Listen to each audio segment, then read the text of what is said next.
Ayan o. Yan ang ituturo ko sa inyo ngayon kung paano gumawa niyan. Ito yung gamit ay roller, yung L square. So, ayan siya. Hi to everyone, good morning. It's Tita Nora. So, mag-share ako sa inyo ng paano paggawa ng pantong na gamit ng L square, no? So, ito yung gagamitin natin. Card, ballpen, pencil, tsaka ito yung sukat niya. Ito yung tape measure. So, start tayo, no? So, dito sa tabi, sukat kayo ng 5 inches. So, 5 inches. Yan. Tapos mula doon, sukat kayo ng 3 inches. So, 5 plus 3. Ayan. So, guguhitan natin. No? Mula doon, baba. Ayan. Hanggang doon sa baba.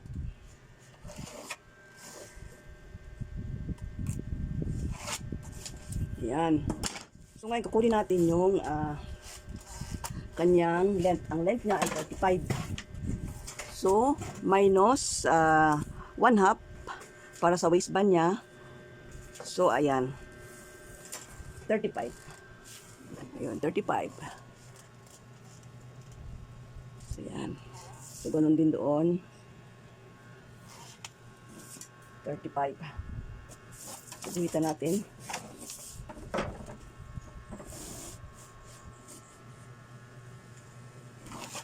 Ayan. Crotch line. Ito yung hip line.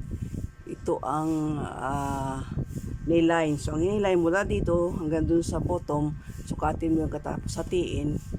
Pagkati mo, umakit ka ng 1.5 inches, yun na yung kanyang knee. So ayan, meron na siyang paganyan. So, kukuha tayo ngayon ng 3/4 ng hips niya. So, ang hips niya ay 34.5.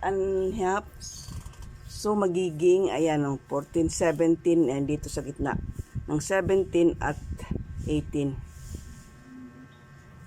Dito sa long. Sa long siya. So, ayan siya. Dito sa long arm. Ito yung maliit. Dito yung 3/4. So, ayan siya. Kukunin natin sa pagitan ng 17 at 18. So, ayan siya.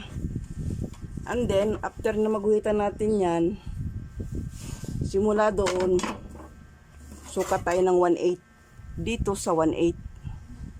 Ayan o. 1/8 sukat tayo ng crotch niya papasok dito. So, ang 1/8 niya nandito. Ayan o. So, ayan o. 1/8 katapos pagitan ng 16 to 18. So, nandito siya. Ayan. Doon natin siya ilagay. Ayan. Magmaminus tayo ng 1/2 inch. So, minus 1/2 inch. So, yun ang ating cross extension mula doon. So, burahin na natin ito. So ayan siya. Kunin natin ang gitna. So, ayan ang gitna niya. Sukatin natin. 5 and 3, 15 cm. Or, kulang na 6. Kaya pag nag-ano ako, centimeter at saka inches dahil na sa yung maliliit na hirap magbasa. Ayan. And then guhit natin. Yan yung center line niya. Ayan. Pataas doon. Ayan.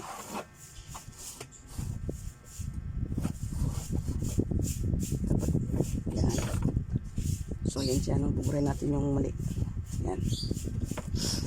From that point, kunin natin ngayon yung waistline niya. So, pagkuha ng waistline, urong ka ng, palalabas ka ng 1/2 inch. Mula dyan, sukat ka ng 1/2 inch. And then, doon mo kukunin yung waistline niya. So, dito ka ngayon kukuha sa shorthand. So, ang waistline niya ay 28.5. So, nandito siya sa 14. Ayan. Ayan. Kaya dito sa ano, hindi yan halos ano, hindi halos wala ganong mali ito kasi hindi katapusin dahil ito ay kanyang may labas na kunti. So, either dito ka magdagdag ng pang pleats niya dito, okay lang. No, so, ayun siya. So, wait na natin yun. Ayan. Kasi hindi ko nakikita. Ayun. So, ayun siya. At ito. No? Guhitan muna natin yung katapos. Susunod natin gagawin ay kukunin natin yung kanyang legs. Ang legs ay ang linya ay 14.5, so 7 and 1/4, no? 7 and 1/4. So ayan siya.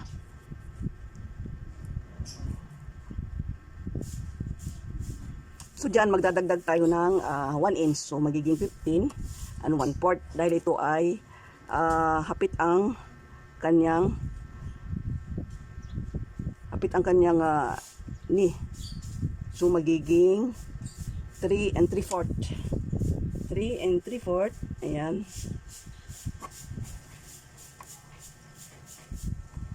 Ayan siya.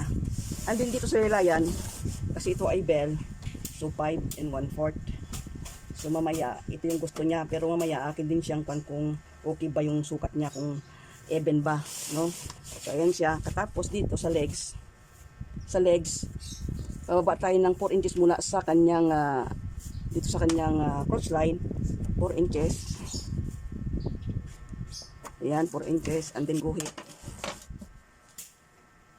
Ayan, guhit. Katapos nating maguhitan, kunin natin yung legs niya. Yung legs niya ay 20. So, magiging 5 siya dyan. So, 10. Ayan. So, ayan siya. So, paggawa ng pantalon, ayusin mo yan na siya maganda ang pagkakashape. So, ayan. Dito, buwitan na natin siya dyan. Bell ang gusto niya eh. So, kailangan pag bell ay ayan na siya. Katapos, so, ayan. So, atin na siyang guhitan, no? Ayan.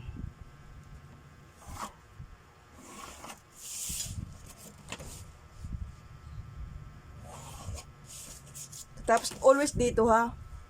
Always dito. Yan, no? Merong half inch kalagi dyan. Ayan. Always yan. Pag itong ginamit mong dito sa cross line, ha? Pag itong ginamit mong roller. So, ayan siya.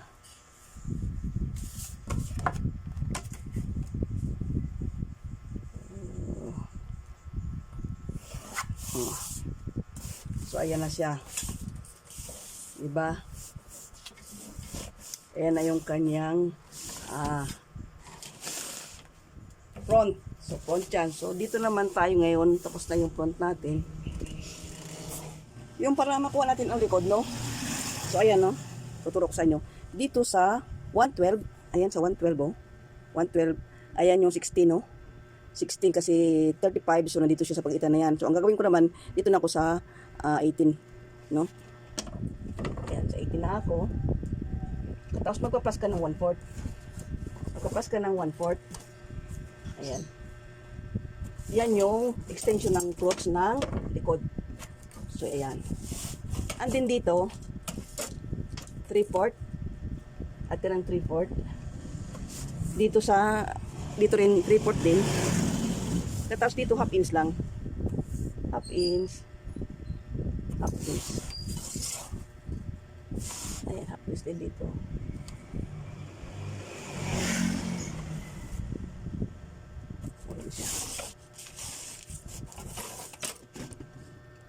Dito tayo sa side, no? So, side, paano mo makuha yung likod, yung waistline ng likod? So, mula dito, sukat ka sa 1/4. Ayan, sa 1/4. Ayan, 1/4. Ito yung 1/4. ng kalahati ng kanyang waistline. So ayan o, half ng waistline. Dito ito sa sa short. Ayan, so 1/4 siya.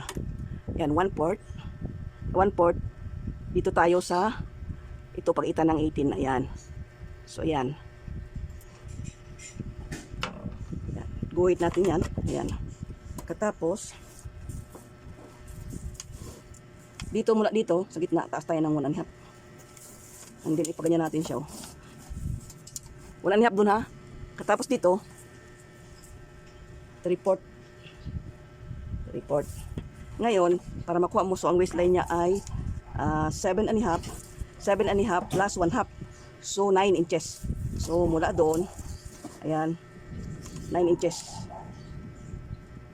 So, ayan siya. Dapat mula dyan 9 inches yan. Ayan. Yun. Waistline ng front plus 1 1/2 and then guhit mo na papunta doon.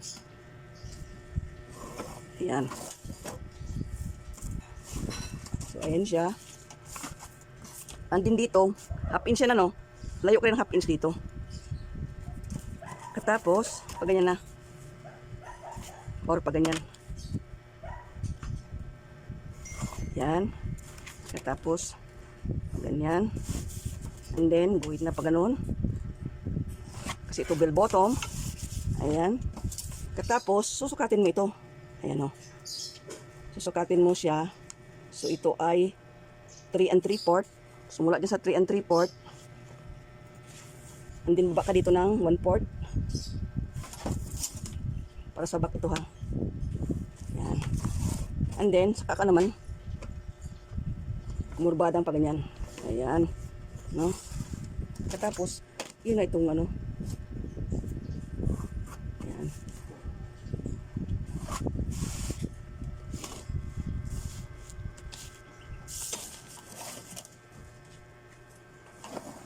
Ayan. So, ganun din dito. Ayan. Ayan. Katapos dito, dahil meron itong hatiin mo yan, sa kalahati na yan, ayan yung kalahati, baba ka ng 3 1/2 inches. 3 1/2 inches. Ayan. Katapos half inch, yan yung kanyang crotch. Katapos, ganyan mo para pagka tinabas ay hindi kapos. Yan. So yan yung ano. Katapos dito naman sa harap, nilimutan natin yung kanyang ano. Sukat kayo ng 1 1/4. Katapos mula dito, sukat ng 6 inches. Din guhit. Ayan. Yan yung kanyang bulsa. So, ayan siya. Tapos na siya. So, dito na lang. Bye for now. God bless everyone. Have a good day. Abangan nyo yung paano ko ikat ito ha. Kasi meron itong iba ang pagkakat ng pagka-roller ang ginamit mo pa. Little square.